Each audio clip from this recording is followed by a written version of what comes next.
Hello and welcome everyone. My name is Kanav Rishi Kumar. I'm here on behalf of Association of Vapers India. As many of you may know, the government of India on the 18th of September 2019 decided to ban vaping. Association of Vapers India has since then been fighting this ban in several fronts. We have launched a numerous number of campaigns to spread awareness regarding vaping. And we can now say with great certainty that the awareness for tobacco harm reduction is increased and the potential for vaping in this matter is becoming relevant. But we still have some way to go before this ban is reversed. And for that, we need your help. We need you to join in on the movement. Get active on social media, especially Twitter. Tag the relative ministers and bureaucrats and spread awareness regarding vaping. Make sure your voice is heard. As a special feature to mark the second year anniversary of this ban, we are going to be hosting a series of documentaries all throughout this month. These documentaries will help vapers get more insight, smokers a deeper understanding, and everyone else a general handle on what vaping is. These documentaries will be featured every Thursday night at 8:30 p.m. And that is why, with a lot of ingenuity, we are calling them Vaping Thursdays. These documentaries will stay on our channel from 8:30 p.m. till midnight and longer if we get the copyright permission to keep them on. We will make sure that the links to the sources are tagged so you can go and watch them at their original places. And these documentaries which we're bringing to you are made by the top filmmakers and feature absolutely the most knowledgeable experts in the field. Their production quality is the absolute best you'll see in the vaping world. So do invite your friends, family members, anyone who's interested in vaping, and even those who are not interested in vaping to come and watch these with you. They will definitely end up with great insight and might even thank you later.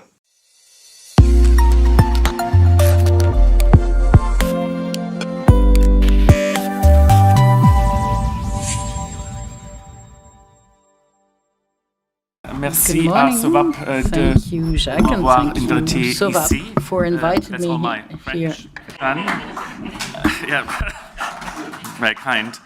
So I've been told by the interpreters to speak slowly. I have a tendency to speak very quickly, so I'm going to make them sweat now. Let's see how I do. Okay, so I'm here to talk to you today about toxicant and carcinogen exposure. And what I'm going to, first of all, I should declare an interest. There are various interests that one should declare. The only one I think that's of importance is that I'm a vapor, okay? So the context for this presentation really is the controversy that surrounds safety claims.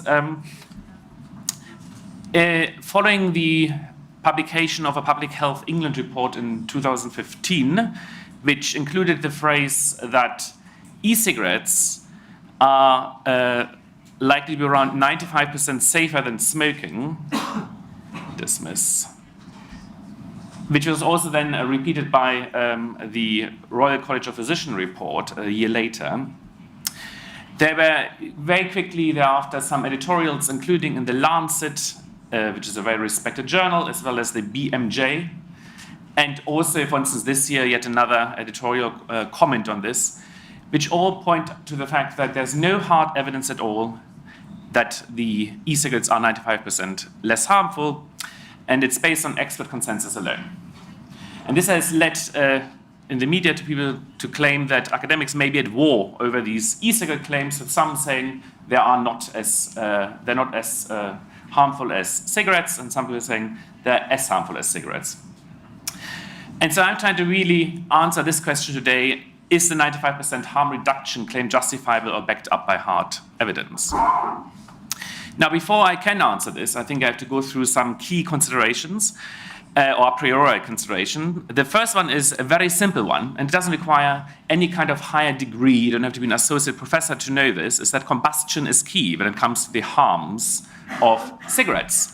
And so cigarette smoke contains around 600 compounds, including around 17 known carcinogens, which are then quickly turned into over 7,000 chemicals through burning at about 800 degrees Celsius. And this compares with an aerosol produced by an e-cigarette, which is heated up to around 250 degrees Celsius, which mainly contains nicotine, some humectants, including propylene glycol and vegetable glycerin, and flavorings. So you would have to assume, based on simple chemistry alone, that e-cigarettes have to be safer than cigarettes. Anyhow, assessing this and trying to answer this question is quite difficult for a number of reasons. The first one is that you really ought to look at humans, not animal studies. I'm sorry to say to anybody who likes animals and animal models, I'm not such a big fan for various reasons. The first one is that there has been a failure to replicate animal studies due to poor design and important physiological differences. For instance, mice or rodents tend to be much more nicotine sensitive than humans. And if you look at trials, so I also do a bit of neuroscience and work in Alzheimer's disease, the usual translation rate of successful trials in animals to humans is around 8%. It's not a great number. And to just highlight the reasons why these things are difficult if you look at animals as opposed to humans, I just want to pick up a paper that was published last week, which purports to show that nicotine in e-cigarettes causes cancer. There are a couple of things one should remember in this context is these people used a mouse strain or mouse breed that has a high propensity to develop cancer anyway. So the control group here were mice that were exposed to fresh air and then mice that were exposed to an e-cigarette vapor without nicotine and then another group of mice that were exposed to an e-cigarette vapor with nicotine. Now the mice that had only fresh air to breathe, about 11% of those died or developed cancer over this year, 1 year time course. So these mice already have a propensity to develop cancer. In the group that were exposed to e-cigarettes with nicotine, 22%, so double that, developed cancer.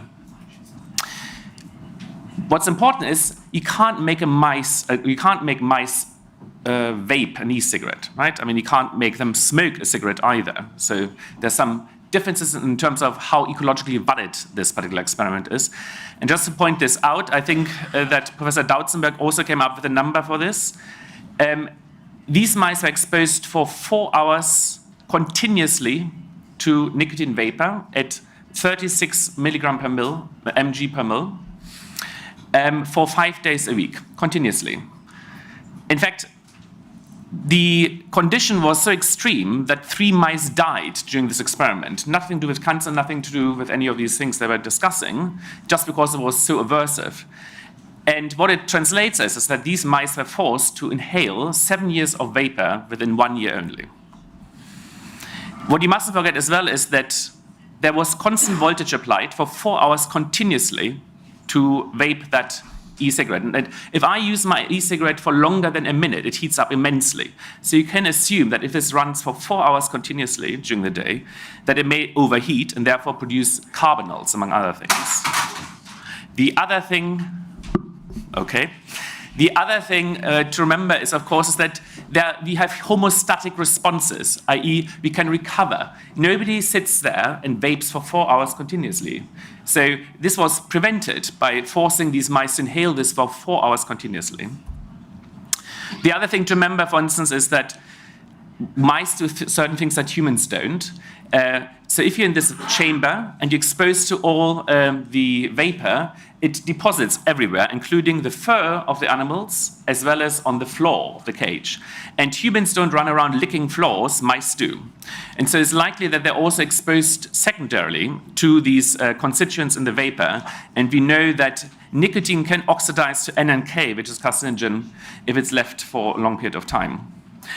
And nonetheless, these authors, given all these problems, claim that e-cigarettes and nicotine e-cigarettes causes cancer when we know it doesn't cause cancer in humans. IARC has mentioned this over and over again. So don't look at animals, look at humans if you want to answer the question of how safe these things are. The other thing I would say is looking at the aerosol that's produced by e-cigarettes is not particularly helpful because people interact with the device. And so really what you have to look at is body level exposure, what gets into the body of a human. Just to give you an example why it's problematic, in the 1970s, a bit of a public health disaster, which was, public health officials didn't actually mind this at the time, it seemed. light cigarettes, so-called light cigarettes, were introduced into the market. And what happened with these light cigarettes is the only difference they had is they put perforation holes into the filter. These perforation holes sit outside these cigarette testing machines. It draws in more air, therefore dilutes what comes out at the other end. And people were saying, oh, well, we've reduced nicotine content, we reduced tar content. Any smoker smokes for nicotine. What did they do? They covered up the ventilation holes, and so they inhaled exactly the same amount as they did before. So the light cigarette was a sham, didn't really work. Now, you can also do the opposite. You can try to not decrease the aerosol or the smoke content, you can increase it. And this was done in a study published a couple of years ago, where the coils were so overheated that they produced actually much more formaldehyde. This is the e-cigarette value. And here is the cigarette value, so much more than a cigarette would produce. Of course, again, it's not ecologically valid, because if you were to inhale this, your face would look something like this. It's called, dry puff. It's disgusting. It's very, very unpleasant. So no human would actually use voltage settings like this. Okay, so we have to look at body level exposure in humans, and I would say we have to focus on smokers, not never smokers as comparator. And the reason for this is that if you look at the data, these are from the UK, most people who use e-cigarettes are either former or current smokers. So these are the latest data I could find. You can see the gray line here is never tobacco users who use e-cigarettes at any level in the UK. And these are ex-smokers, and this is increasing, and these are current smokers. So vast majority of people who use e-cigarettes are current or past smokers, so we should look at them as a comparator. And we have to focus on relevant and meaningful outcomes. Now, ideally, we would look at diseases. Problem is with these diseases that take about 20 to 40 years to develop. So we have had e-cigarettes around for a decade, so we haven't got the data to look at these chronic or diseases such as lung cancer. And the other problem is, of course, the diseases, because people are either former or current smokers. If there's a disease that develops and somebody is an e-cigarette user, it's likely due to the smoking that they did before. So there's confounding going on. And to just show you how quickly this happens, I'm afraid if you are a smoker, I would suggest that you go away from this. If this is the only message you take with you today, if you're a smoker, is to stop smoking as soon as possible, because it used to be thought, due to the Doll and Pito studies, that if you stop smoking before 35 years of age, you probably get away with it. No, that's not the case, I'm afraid to say. This is the Million Woman study published in The Lancet, which showed the risk and increase in all-cause mortality as a function of your age of stopping. And here it shows you, at age 29, if you stop at age 29, you already have an increased risk compared to somebody who's never smoked. So these diseases are usually irreversible if you're a smoker, which is a problem if you want to work out whether e-cigarettes are less harmful. So maybe we can look at harm biomarkers, not at diseases, because they can be tested now. We don't have to wait for 20 or 40 years. But the problem with these is that if these are biomarkers of chronic effects, they're also often irreversible. So, for instance, you could look at DNA adducts, but they tend to take at least 10 to 15 years to reverse, if they reverse at all. There's a nice little structure of DNA for you. So maybe we should look at risk biomarkers. They can also be tested now to look at acute changes. But the problem is they're very difficult to interpret. And the reason I'm saying this is a paper that was published, you don't have to know the details about this, which purported to show that if you use an e-cigarette, you increase your aortic stiffness to the same extent as a smoker, which is quite worrying, I'd say, if you think about cardiovascular disease. Now, the same authors also published a paper showing that aortic stiffness increases if you drink coffee. And aortic stiffness increases if you exercise regularly in the gym.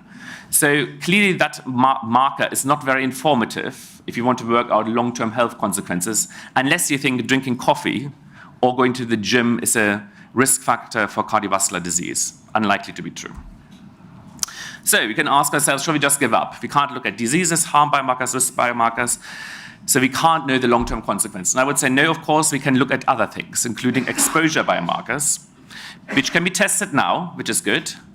There are short-term and reversibles. There won't be any confounding with past smoking. I hope I'm not going too fast. And we have decades and decades of research to guide us on well-characterized smoking-specific biomarkers, because we don't exist in a vacuum of evidence. We have prior research on tobacco, so we can apply this to evaluate how dangerous e-cigarettes are. So I'm not going to go in too much detail about the 4 biomarkers I'm going to look at, but I just want to show you 4 well-characterized biomarkers that we think are very important in estimating the risk associated with using e-cigarettes. The first one is a nitrosamine called NNAL, which is a metabolite of NNK, which is a known potent lung carcinogen. It's in fact one of the very few and well-characterized ones where you can show longitudinally when people have this in their body, they are more likely subsequently in humans, not in animals, in humans to develop cancer. And it is eliminated out of your body quite quickly, so no confounding with smoking. 1-hydroxypyrene, 1-hop, is a biomarker for what are called polycyclic aromatic hydrocarbons. Again, these are very potent carcinogens, and also quite specific to tobacco use, and they're also linked to cancer risk later. And they're, again, very quickly eliminated out of your body.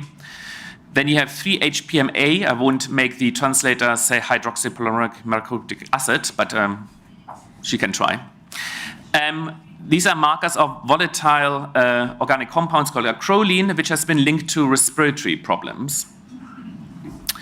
And they're relatively specific to tobacco use again. And the aldehydes in general, although not this one in particular, have been linked to cancer as well. And they're quickly eliminated. And lastly, carbon monoxide, which you know is a toxin, and is also specific to tobacco use and linked to cardiovascular disease. So these are the 4 I'm going to look at. And I did this as part of an update of the PHE report. So I'm not just going to look at my own studies, but also at other people's studies. And so here are 10 studies that have looked at this. And first of all, we look at this nitrosamine NNAL. These studies mainly looked at second and third generation e-cigarettes. And the next slides all look the same. So I'm going to walk you through it very slowly.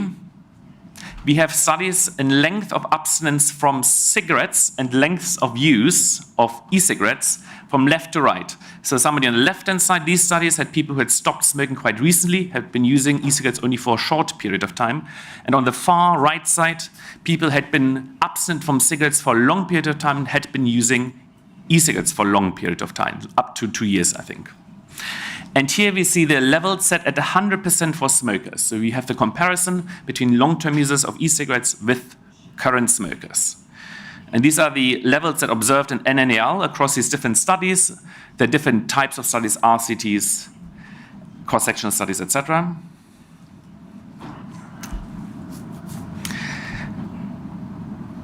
And what you can see is quite significant reductions in this known carcinogen.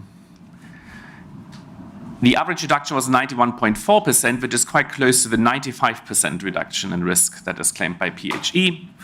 The first 3 studies, in fact, people had been abstinent quite short periods of time, so we think there's still some confounding going on. So if you remove those from this analysis and just focus on the last, where people had been absent for at least a month and had been using e-cigarettes for at least a month, you can see that the reduction is the weighted average 96.4%, which is very close to the PHE estimate. Good news. Now, if we look at 1-hop, so this is these are biomarker, is a metabolite of polycyclic aromatic hydrocarbons. There are only 3 studies I could find at the time. I'm sure there are more now. And what you can see is the reductions aren't quite as great. The weighted average reduction, nonetheless, it's 57.6% here. And the Gionowitz study, in fact, had people, it was a switching study where we think that some of these people cheated and they were still smoking cigarettes. So if you remove that study and take it out, you can see the reductions are around 62% for this particular biomarker. Now, we had also 8 published studies that looked at this biomarker or metabolite of acrolein, 3-HPMA. And here we had mainly second generation e-cigarettes. And what you can see is quite a lot of variation in the reductions across different studies, including my own. We didn't find such a great reduction. Nonetheless, weighted average is about 60% again, a reduction compared with cigarette smokers. So e-cigarette users who are long-term users have a 60% reduction in this biomarker, which is a bit further off from the PHE estimate. And then lastly, carbon monoxide. same as before, just going to rush through this a little bit. We have reductions of around 80% compared with people who are smoking cigarettes still, which is also a bit further off from the PHE estimate. So on the basis of this, can we say then the 95% harm reduction claim is justified? I would say yes, certainly, if we look at the best biomarker here, the best characterized toxicant, carcinogen, which is NNAL. Not quite if you look at some of the other biomarkers, including 1-hop-3-HPMA or carbon monoxide, because the reductions were around 60 to 80% compared with cigarette smokers. But there's still a net benefit, even if this were true, there's still a net benefit if you think about it at population level. Unfortunately, David Levy just ran out, but I'm citing his study here, which showed that if in the US, everybody switched over now, everybody who's a smoker now switched over to vaping, you would save, with a 95% risk reduction, you would save 6.6 million lives in the US. But even if the risk reduction is only 60%, if everybody switched over in the US, you'd still save 1.6 million people's lives, which is pretty impressive for public health intervention. But the key point to make here is also the 3 biomarkers where we didn't see a reduction have also other exogenous sources other than tobacco. So it could very well be that those people who have, slightly higher levels than we see with NNAL may actually not get this from the e-cigarette, but maybe from the environment. Who knows? And so for those studies where we had data, we also looked at the level of exposure of non-smokers to see whether the environmental exposure could explain the less than 95% reduction. And so here are the smokers' values, as I showed you earlier, for 1-hop, 3-HPMA, and carbon monoxide. And here are the non-smoker levels. Very, very similar. So in fact, it is probably true that based on these biomarkers, if you switch over to e-cigarettes, you are, much closer to the non-smoker than you are to somebody who's a cigarette smoker. And so a better way to phrase it, I think, is if you are prepared to say that not smoking is around 95% safer than smoking,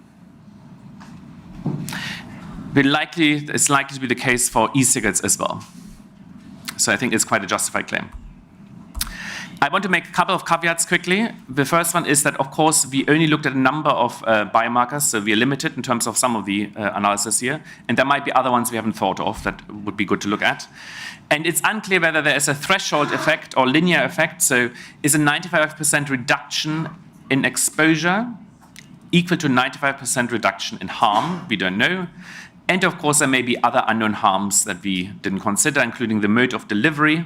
A lot of these things, obviously, unlike nicotine being normally absorbed through buccal or dermal absorption, it's inhaled. There might be unknown pathways. Propylene glycol may lead to the formation of propylene oxide, which is carcinogenic. We have changing use pattern, which may have an impact on the risks, and also changing products. I mean, Juul, for instance, is a product that we didn't. I know, I'm running over, aren't I? I'm very quickly done in a moment. This is stress-inducing. Thank you.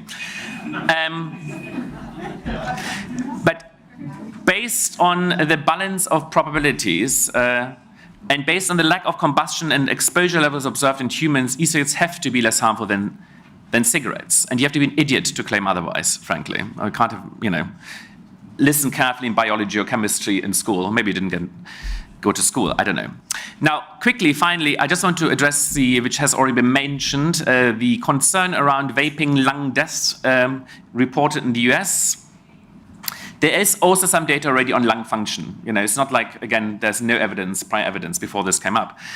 First of all, a result from a large trial showed that respiratory symptoms actually improve in people who switched to e-cigarettes. So people who had used NRT had worse respiratory function than people who used e-cigarettes in this trial, which would suggest that the latest spate of illnesses can't really be to do with standard e-cigarettes. We also know that if you look at people who might be particularly sensitive to the effects of inhaling toxicants and asthmatics, that if they are using e-cigarettes for a long period of time, you can see here lung function plotted across 24 months, so 2 years. Lung function in people who were asthmatics who used e-cigarettes didn't change very much at all over these 24 months. Same is true for people who are dual users in this particular study.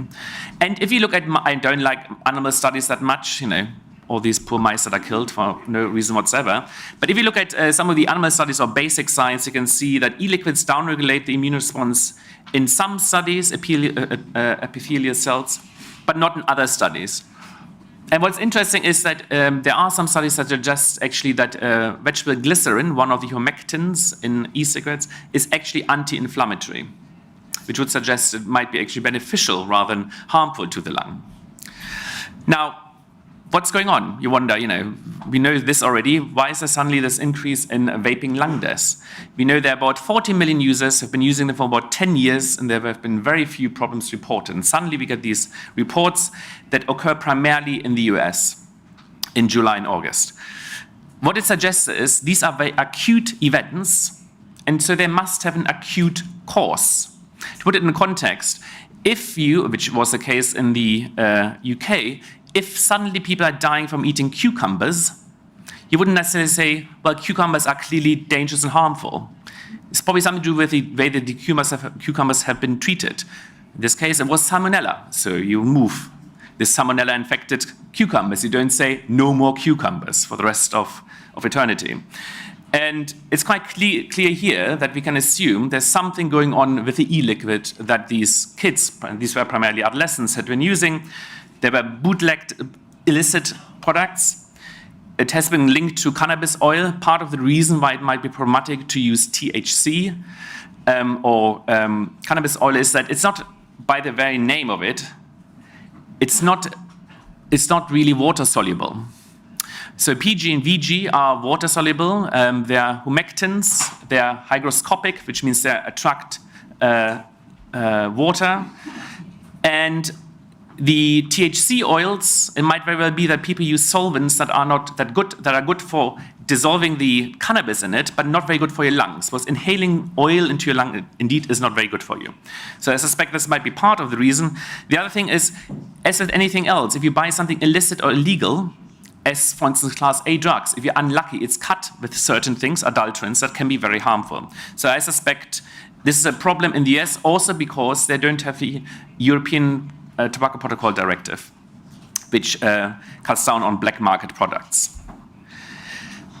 So in the UK, the advice remains the same. E-cigarettes are much less harmful an alternative to smoking, which helps smokers to stop. And I hope people see sense and don't suddenly outlaw e-cigarettes in the United States. That's all. Thank you very much. I want to acknowledge some of my colleagues.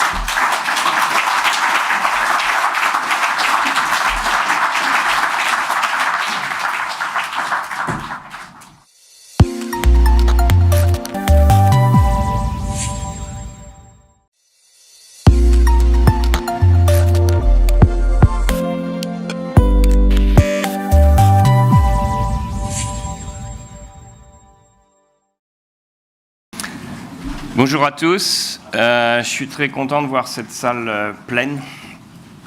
Je pense que si elle avait été un peu plus grande, on aurait probablement pu accueillir plus de monde. Hello. Avant de commencer, je voulais juste, well, before we start, I wanted to thank very warmly Professor Vallée for his kindness, for the energy that he's put into everything so as to help us with the EU directive.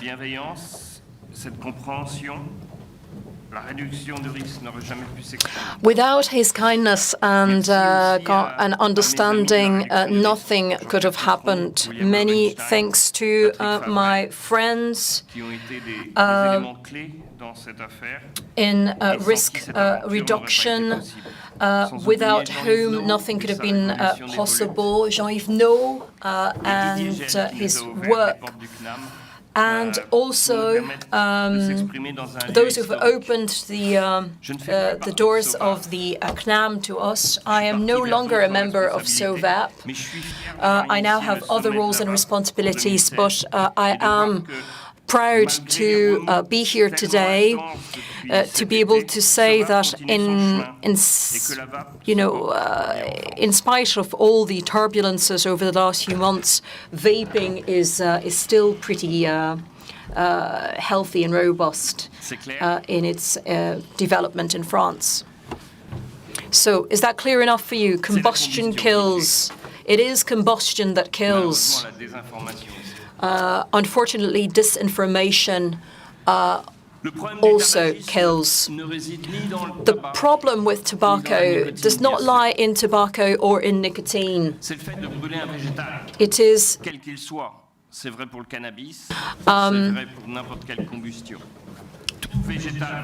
it's plants and that are burnt producing toxic substances, so tar, carbon monoxide, oxidizing gas, and solid fine particulate matter. I often explain, because I go to vape stores and I try to be in the field as much as possible, and one of the first things that I explain to smokers so I explain what are the risks associated with tobacco. It is combustion related. So we need to explain that there are alternatives to combustion. We have a very good example that comes from Scandinavia and Sweden in particular. It's snus. Way before vaping, I defended snus as a tool helping with a reduction of risks. But the European Union has made it impossible for us to provide that alternative because they thought that it would cause dependency. Sweden was not part of the European Union back then. They joined later on, so they were given special authorization. And we have in Sweden an example of a country that has fewer than 5% of daily smokers.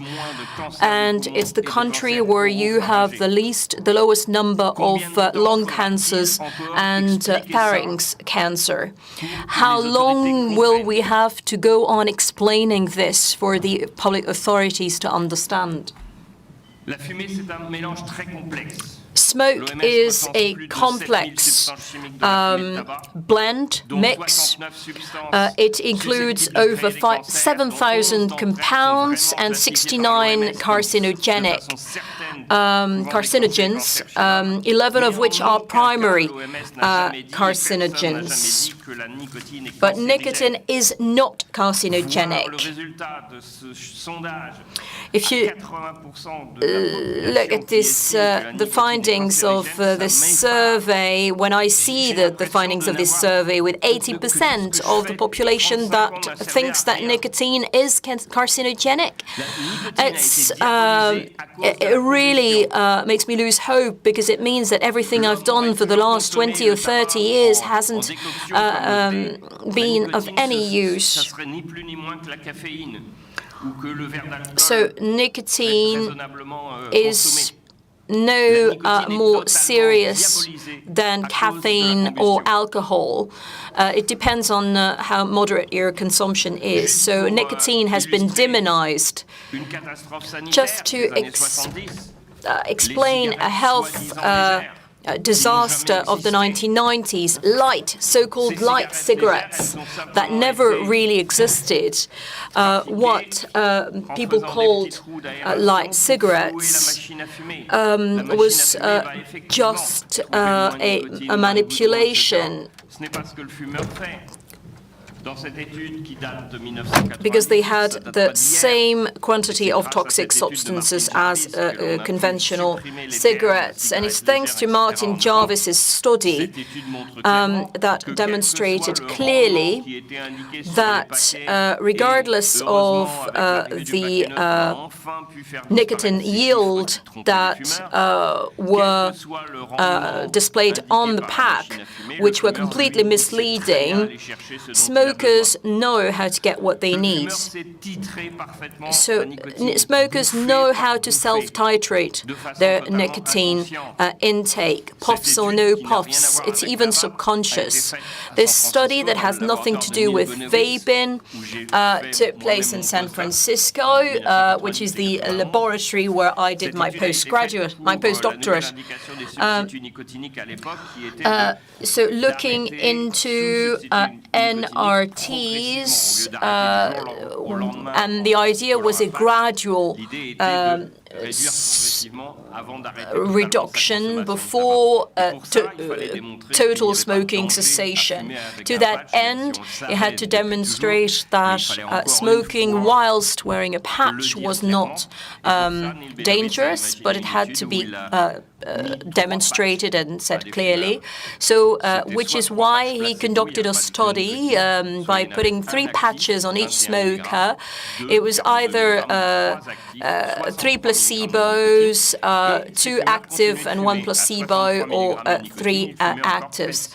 And they still smoked 13 cigarettes per day, which clearly shows that some smokers need a huge nicotine intake,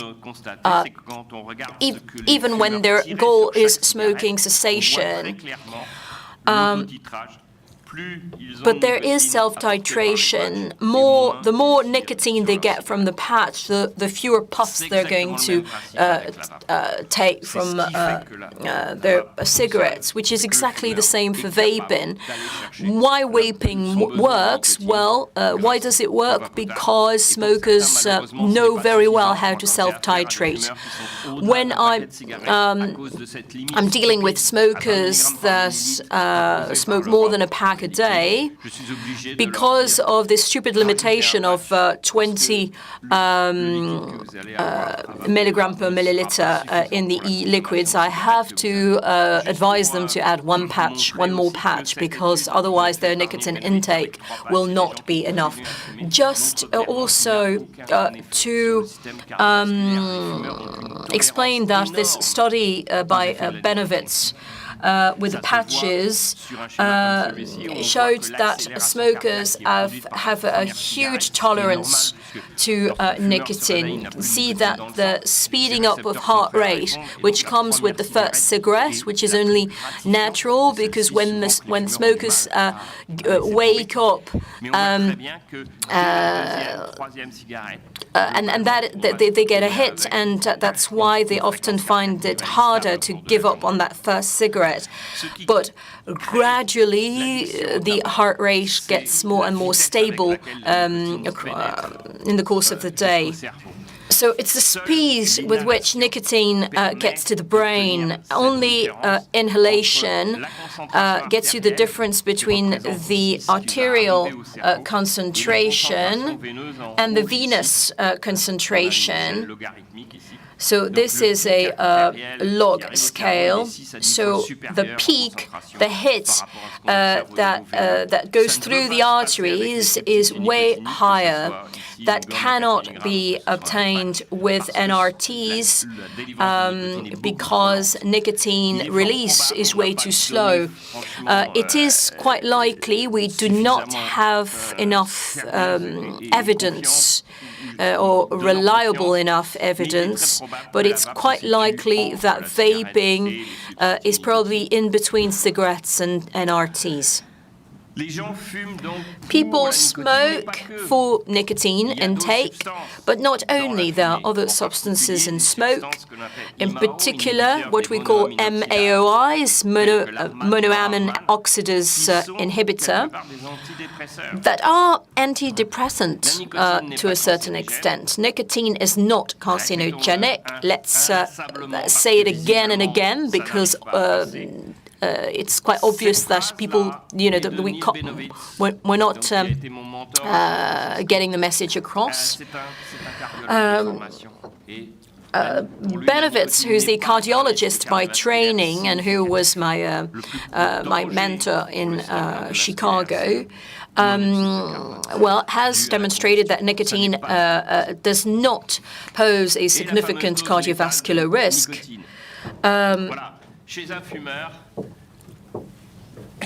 And the famous lethal nicotine dose.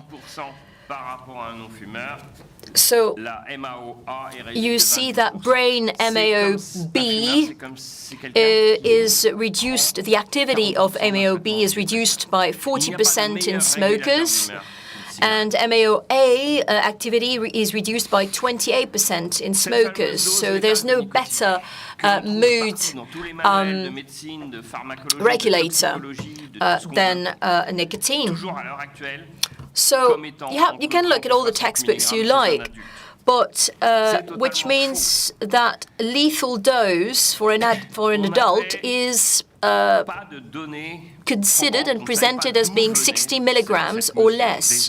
But in the 1990s, already with benefits, we tried to look for where did that limit come from. We found no Princeps study. It's thanks to an Austrian psychologist, Meyer, that we were able to find the source, because it was surprising. You know, there's almost no medical or scientific publication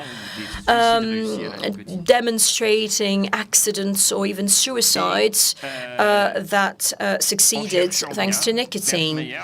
So, but Meyer looked really hard and was able to find where this 30 to 60 milligrams came from.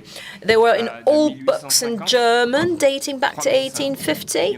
3 doctors who tested the effects of nicotine on themselves and determined that the lethal dose was approximately that. So, and we've had to deal with that absurd lethal dose for over a century.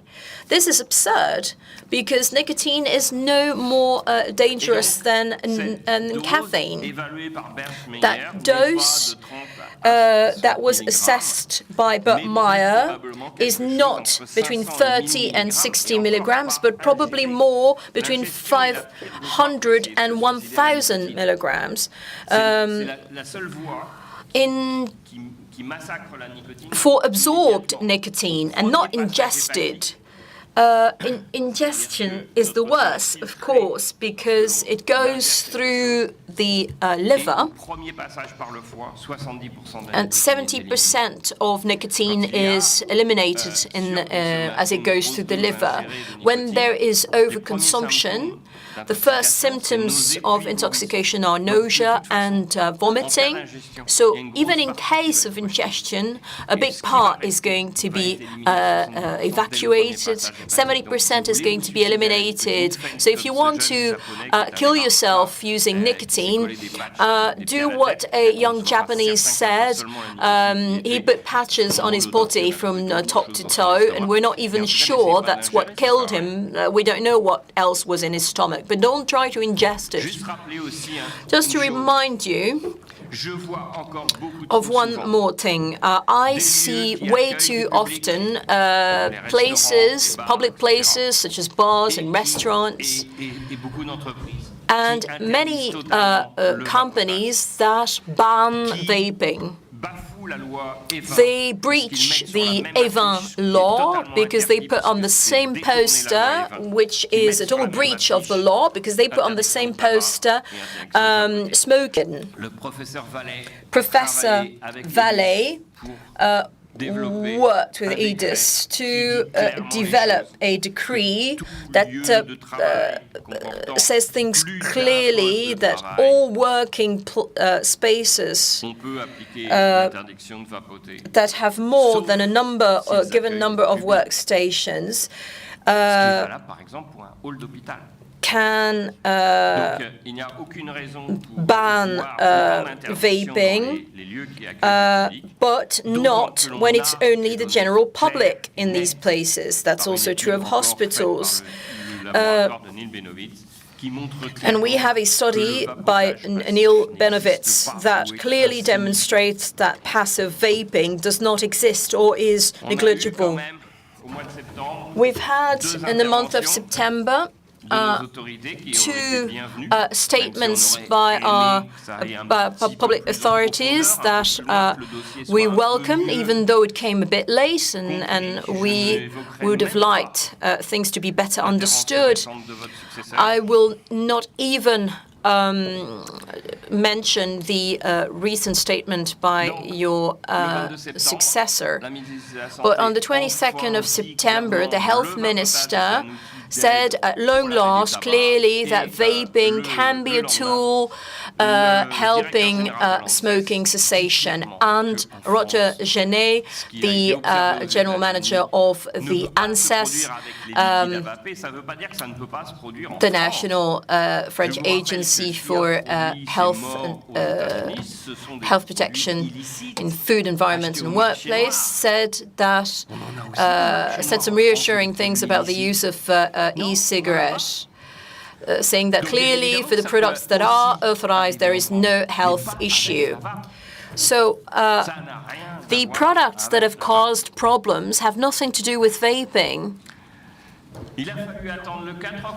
But we had to wait till the 4th of October for the FDA and the CDC, the Center for Disease Control, to finally put things clearly. And it was a disaster. It was a disaster, and it is beyond understanding how such public authorities, with their human resources and financial resources, took so long in speaking the truth. You have to be clear on one thing. In the US, vaping is a lot less regulated than in France. But we're not talking about vaping here. It's cannabis that is even less regulated. With the ambiguity that some states have legalized it and others haven't. And over the last 3 months, disinformation is raging through the media. So, one day they say one thing, the next day they say the opposite. So sometimes we find articles where it looks like they've understood, and the next it's the opposite. And I enjoy wrapping up on a non-issue. I've worked on nicotine for decades.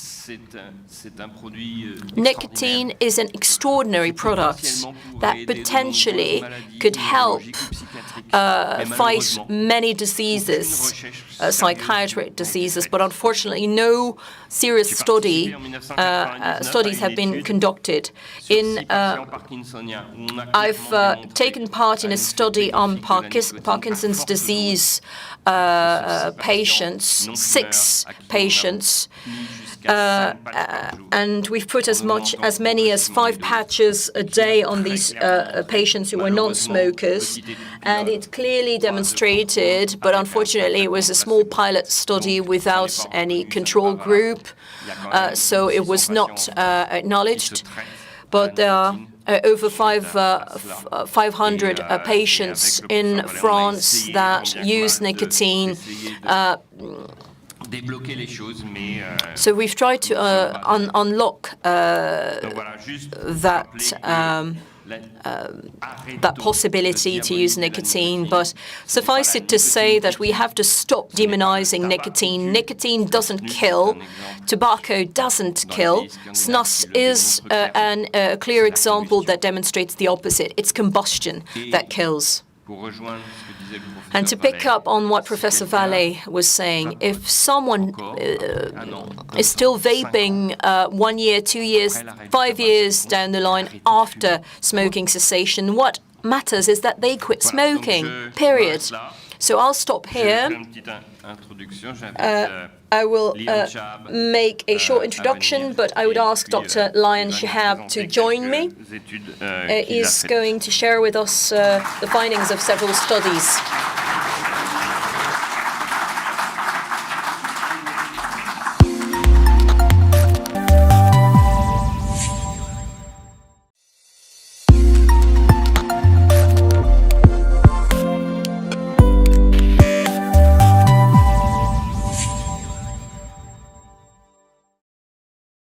Thank you very much. Not only is vaping a topic of interest to me and one I like talking about, but I especially like talking about it in the city of Paris. Love this city. So thank you for inviting me. Let's see. Okay, no conflicts of interest unless you consider government funding a conflict of interest. I do have quite a few grants, including I'm the principal investigator of a center that's focused on modeling e-cigarettes and their interrelationship with cigarettes. I was asked to focus, and I'll focus primarily on youth. It's probably good that I do that because there's a lot of controversy in the United States right now around youth vaping, and I'll be glad to talk about that later if you'd like, but I'm going to focus mostly on what we've seen so far.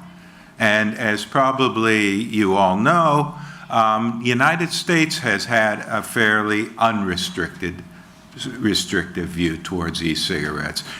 Now there's lots of discussions of implementing some fairly harsh restrictions, but up until now, we haven't seen that. So it provides a good example of what could happen if vaping is allowed to run its course. We use a public health standard, and I think this is important. This is what the FDA supposedly uses, and I think it's a good standard. It looks at the toxicity of e-cigarettes or vaping relative to smoking. It looks at the effects on cessation, and it looks at the effects on initiation of all nicotine products. First, I'll present some results that are for the entire population. They're meant to be hypothetical results. I'm not trying to predict anything here. My goal in writing this paper, and it's gotten plenty of attention, believe me, is to show what kind of potential effects there could be with e-cigarettes. So we project forward and we look at the health effects.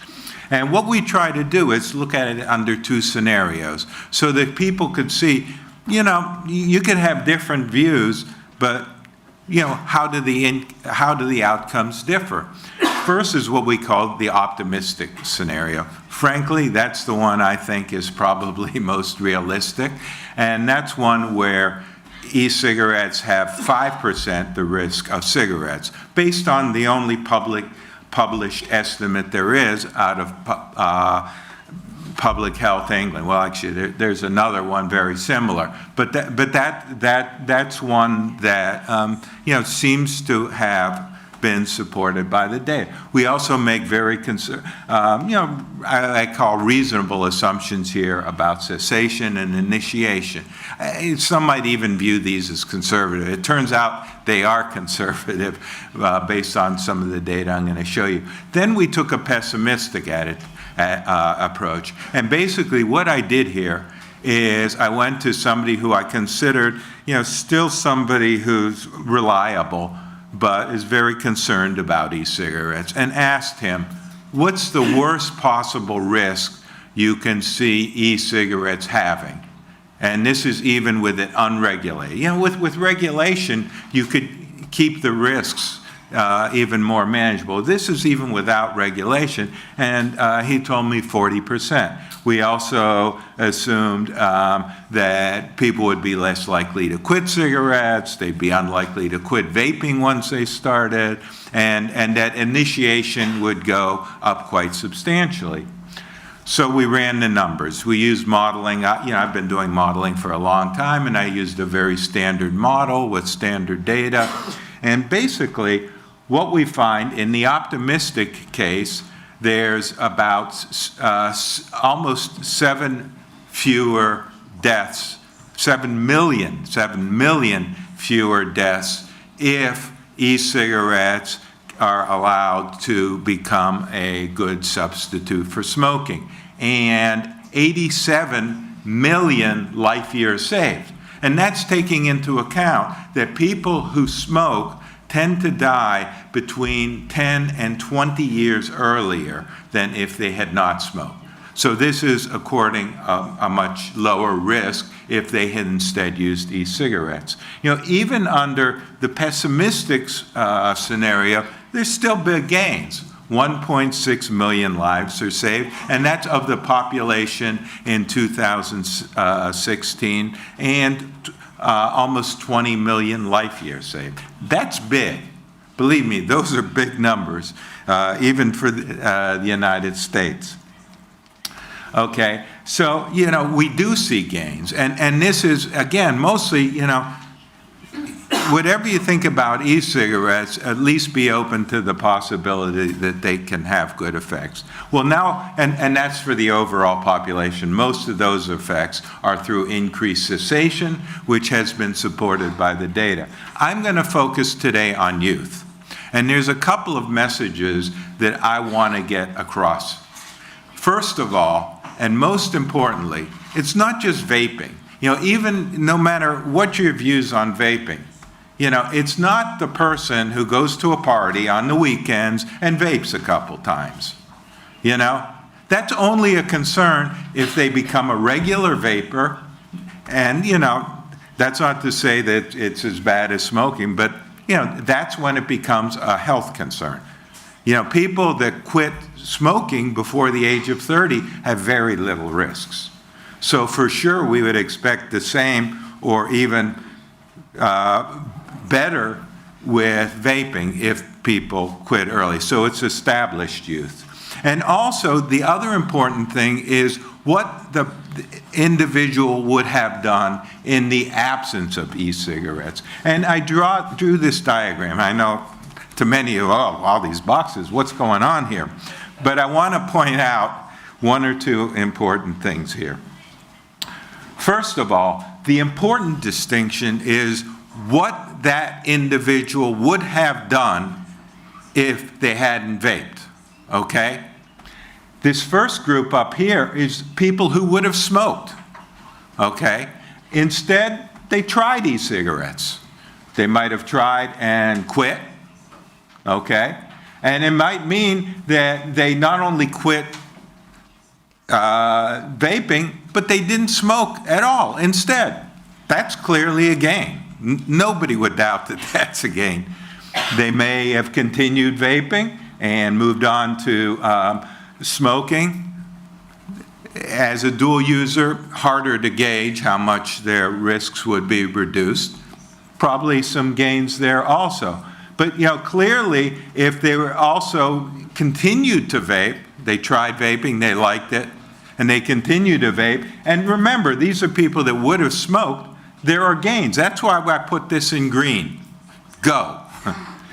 On the other hand, the concern, and it is a legitimate concern, is the people who would not have smoked. And there is the possibility that those people who wouldn't have smoked or presumably use any kind of nicotine product continue on and become a vapor. There's some risk there, much lower. Might become a dual user or a smoker. That's the concern. That's what people refer to as the gateway effect, and that's the biggest concern really that you would have with e-cigarettes.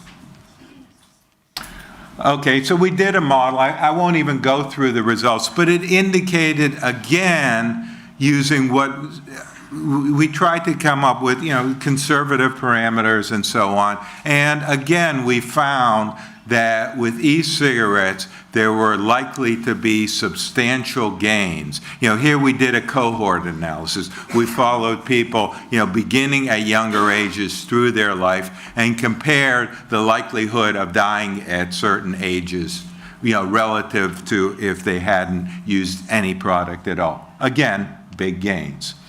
Okay, so then the question becomes, that's a model, okay? A model is a model, To me, a model is close to reality. To most people, it's just a model. So you gotta look at the data. And what I did is I looked at the data. I did a paper called a reality check. And I'm going to kind of move quickly. And I did it primarily because there was a report that was, in general, was very good. It was put out by the National Academy of Sciences, and it did support the view that e-cigarettes have much, much lower risk than cigarettes. It supported the view that e-cigarettes have helped people quit smoking. But when it came to youth, it suggested that e-cigarettes are leading to more youth smoking, okay? And this is a big concern. This is where much of the focus is. You know, much of the focus is on youth. You know, when the reality is we have all these people that are out there smoking and are going to die of smoking. So this got a lot of attention. So I looked at it, and this is where I did a paper which I call a reality check, to look at the actual data. What's happening with smoking since e-cigarettes started becoming popular? And, you know, so first thing we did was we looked at when did youth start smoking e-cigarettes, and it seemed to take off somewhere around 2013, 2014. This study was only up through 2017. I'll provide some extension of those results, though. You know, so what we did is we looked at smoking rates, and we did trend lines to look at smoking rates before 2013, and then how those trends changed since then, as an indication of the potential effects of vaping. Again, skip couple. So again, the key is to look at trends before, look at trends after, but also an important consideration here is to look at different measures of use. You know, so often what you hear is last 30-day use. And again, a lot of those people could be very socially well-adjusted people. They went to a party, they vaped. They might do it again. They might even do it 3 or 4 times. Is that a concern? No. It's if they're much more established use. So we tried to distinguish, and we looked at 5 different data sets. We looked at different age groups, and we did that, and we compared across the different studies. And we did a time trend analysis. We looked at lots of different ways of estimating the time trends and so on. And we came up with very, very consistent results. These are the results. Again, a lot of numbers. The important thing to point out here is we have this long-term vaping. This is the trend downward in smoking. There's been a trend downward in smoking. This is one of the reasons why people are concerned about vaping. They're concerned that it could reverse that. But then we looked at what happened afterwards, and what we found, and it's very consistent for all these different data sets, for all these different age groups, that the rate of downward decline in smoking doubled, tripled, or even quadrupled. You know, and best if you see that. You know, and in the data I'm going to show you even goes beyond that, because, you know, a lot of the real concern is since 2017, because that's when Juul came on the scene. You know, and Juul is a strong vaping product. And so there was concern of the addictiveness and the potential effects on smoking and that kind of thing, especially with youth. Okay. So this is the trend. This is for 12th graders. So these are people about 17 or 18 years old. This is last 30-day use. Again, not the best measure. Not the best measure. But what do we see? There's this downward trend. This is smoking rates. You know, it was up at about 25% in 2002, down to about 16, 17%. If it kept going, it would have probably declined more. But look what actually happened. You know, this is the reality check. It went down by almost 35% more than it would have in the absence of e-cigarettes. That's pretty amazing stuff, even if you're not a modeler like me. So again, now look at a more established measure, daily use of cigarettes. Okay, you know, clearly that's a major concern. We have the long-term trend. And again, the results actually indicate less daily use of cigarettes. Okay, this is some data. It was actually put together from some people in England using our data. That's okay. And what it shows is that, you know, again, it shows vaping went up about 2013 or 14. Here's really what to focus on, cigarette smoking.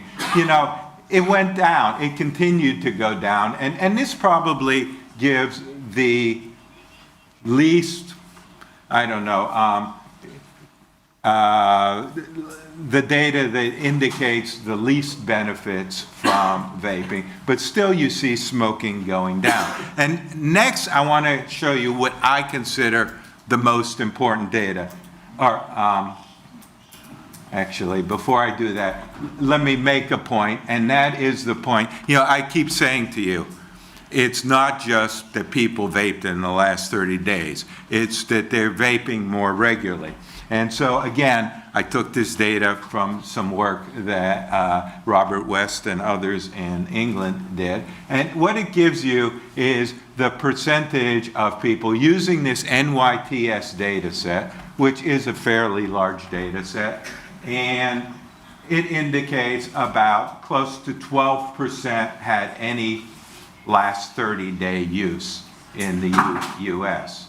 But of those, only about 2% were using more than 20 days.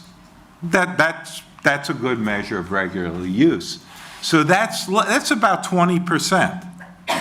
Okay, so this number you hear, last 30 days, is not people who necessarily are serious in any sense of the word vapers.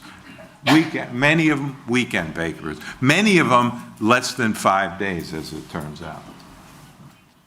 Okay, so now we get to my favorite figure. And it is my favorite because it's 18 to 24-year-olds, okay? And I would argue that's when you see the more established patterns. You know, we know what high school kids are like. You know, anybody that's been in a house with a teenager, you know, maybe, you know, their actions are sometimes erratic. 18 to 24, still a bit erratic, but things have calmed down a little, and more established patterns have been set. So again, we did the trend line analysis, and we drew our trend line out. And it's very interesting. In 2013, we had smoking rates, and these are people that smoked at least 100 cigarettes. So again, it's a little better measure of established use. It had gone down. By 2014, it was about a little over 16%. By 2018, so this is after Juul had come onto the scene and was, you know, used by many youth, we see that the smoking rate was at 7 and 8%, 7.8%, excuse me. That's more than a 50% reduction. And let me tell you something, I've done modeling for over 40 countries. I have never seen anything like that in terms of reduction in smoking in such a short period of time for such a key group. You know, so to me, this is very important. Now, is this the end of the story? No, we got to keep watching things. But these indicate some very important and beneficial trends from a public health perspective. So just to conclude, it appears so far that the public health impact of vaping is positive.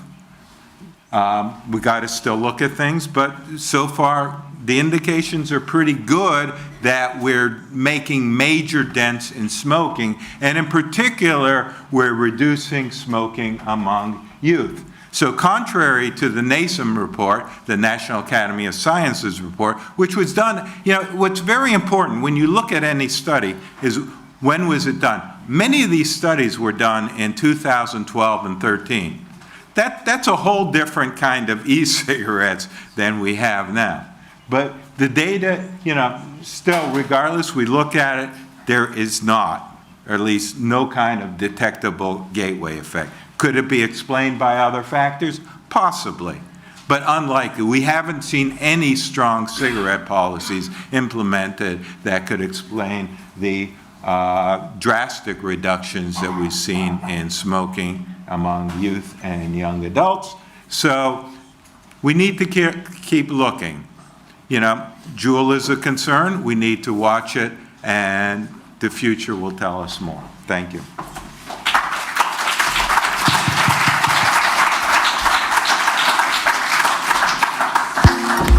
Merci beaucoup, professeur Lévy, pour